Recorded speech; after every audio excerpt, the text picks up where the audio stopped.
Tea, an art, a tradition, a way of life.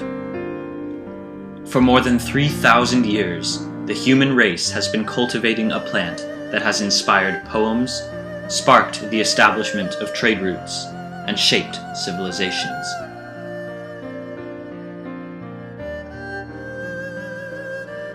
With its origins in China, the tea plant has a rich history and is surrounded by an intriguing culture. Before we talk about Taiwan's tea culture, however, we need to first understand tea itself. Though most people don't realize it, all types of true tea come from the exact same plant, the Camellia sinensis. Everything from the most robust black tea to the delicate white varieties starts with the same leaves. The vast differences between tea types reveal themselves during processing.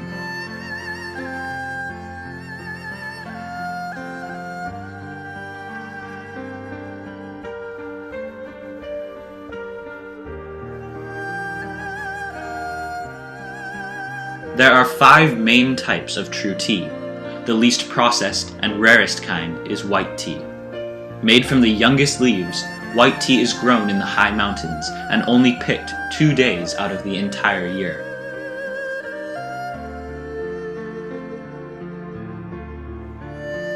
Green tea is the second type, also made with very little processing. Unlike white tea, however, green tea is steamed before drying, changing the leaves' flavor profile. The third type of tea is oolong. Oolong, which means black dragon in Chinese, is much more processed than either the white or green varieties, but still maintains a delicate flavor. Oolong tea is partially oxidized, baked, rolled, and fired before it is ready to sell. The fourth type of tea is the most common in the Western world. Black tea is processed extensively, which results in a very dark red tea liquor and a heavy flavor. Before sale, the leaves are crushed, fully oxidized, rolled, and dried. The final type of tea is very different from all others. The general term for this kind of tea is post-fermented tea, but most of these belong to a large subcategory called pu'er tea. Despite the final deep brown-red color of the tea's liquor, pu'er begins its life as a green tea. It is steamed, rolled, and dried just like other green teas, but this is where the similarities end. After drying, pu'er tea adds one final stage: fermentation and aging. This extra stage dramatically alters the chemical compounds within the leaves and hence the flavor as well. The fermentation may either be assisted, resulting in shu pu, or ripe pu'er tea, or occur naturally, resulting in qing pu, or raw pu'er tea. All of these types of tea play a role in the tea culture of Taiwan.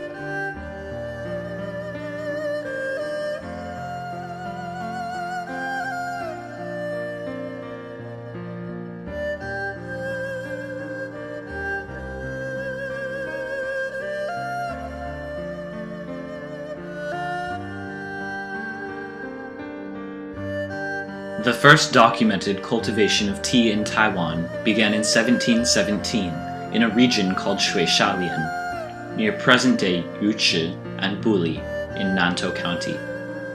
These plants' specific origin is unknown, though we do know they came from China. However, in the 1800s, many Camellia sinensis plants were brought to Taiwan from Fujian province in China and planted.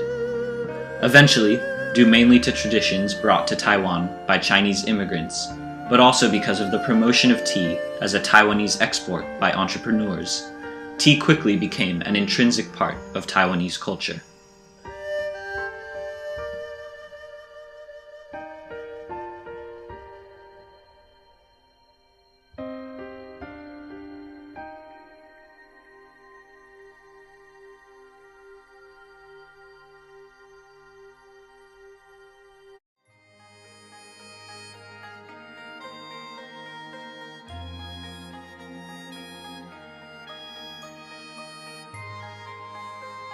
There are now 8 primary growing regions within Taiwan, allowing the country to harvest at large volume and hold great influence in the modern tea market.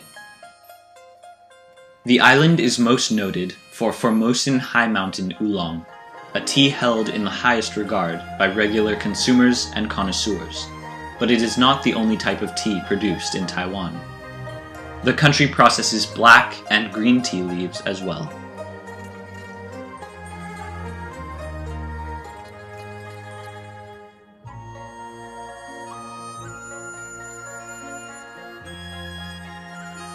Tea is a part of life here, a staple, and available in every form, from cheap, refreshing bottles sold at convenience stores to the most expensive, rare high mountain leaves, served in the traditional gongfu style.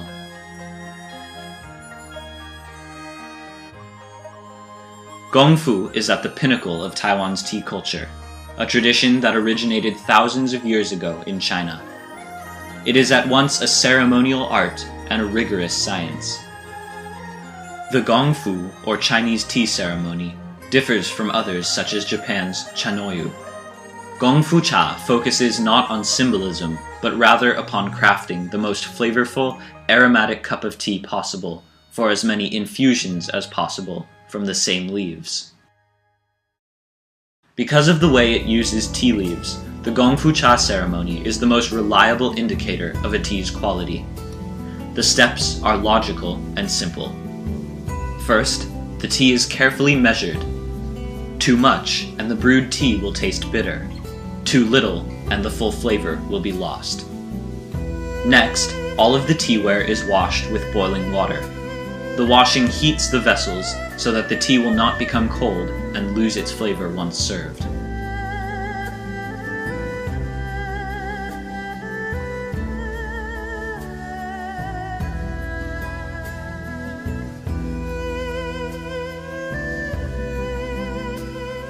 After this, the tea leaves are added to a teapot and rinsed in boiling water to remove any dust, and then the water is quickly poured out to avoid accidental brewing.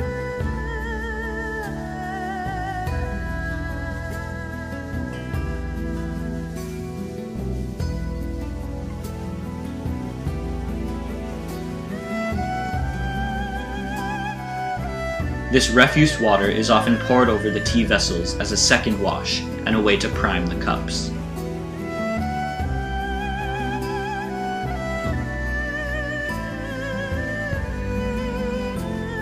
The last step is brewing, which will repeat multiple times until the tea leaves lose their flavor.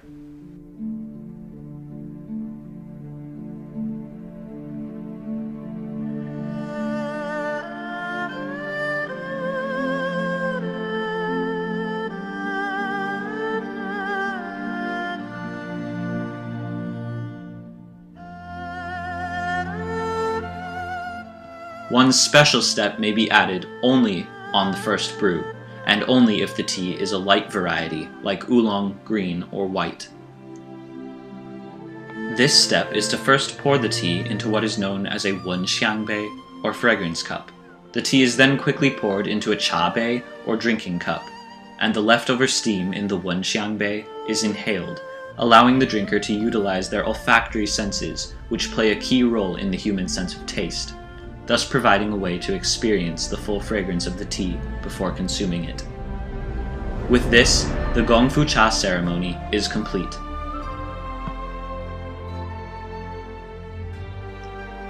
Whether experiencing the tranquility of Gongfu cha or drinking to refresh on a hot day, Taiwan's tea culture is prevalent in all parts of the island's everyday life. The second most consumed liquid on Earth after water, and only becoming more popular. What started thousands of years ago in the mountains of China has become an international phenomenon. A simple union of water and leaves, yet so much more. An art, a tradition, a way of life. Tea.